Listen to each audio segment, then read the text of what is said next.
Mukhang tatalab din daw kay Hareroque yung wish ni Cara David. Alam na niyo naman yung wish niya, no? Na sana daw ay mamatay na lahat ng sangkot sa katiwalian at yung mga taong katulad ni Hareroque kasama na doon na may matinding kaso na dapat harapin dito sa ating bansa. Maganda na sana daw ang buhay netong si Hareroque dito sa Pilipinas.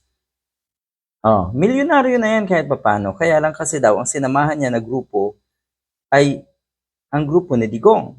Kaya siya napariwara. Kaya lalong napasama.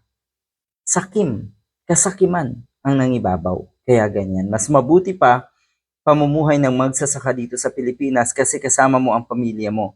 Malaya mo daw na magagawa ang sarili mo. Pero yung kanyang buhay, na sige, may pera at marangya ka nga, pero wala kang kalayaan, di ba masaklap? Totoo ba to? Ito naman ay nabasa lang natin. Meron daw tumama na matinding sakit kay Hareroque. At siguro alam na ng mga kababayan natin kung ano yung tinutukoy na matinding sakit. Napanood ko rin tong video na ito na medyo kakaiba nga yung kilos ni Hareroque.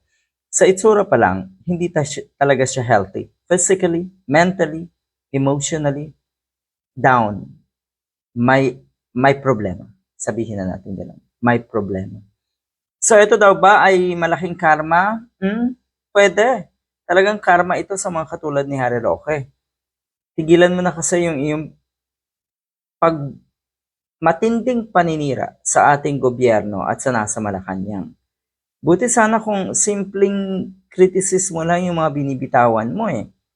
Pero nag-iimbento ka ng ikasasira ng bansa natin ni PBBM. Kasi akala mo sa paraang yan ay babango si Sara Duterte, mapwesto si Sara Duterte at maligtas ka. Ang swerte mo kung ganon. Parang hindi. Hindi ka naaabuti ng swerte. Ano daw yung sakit?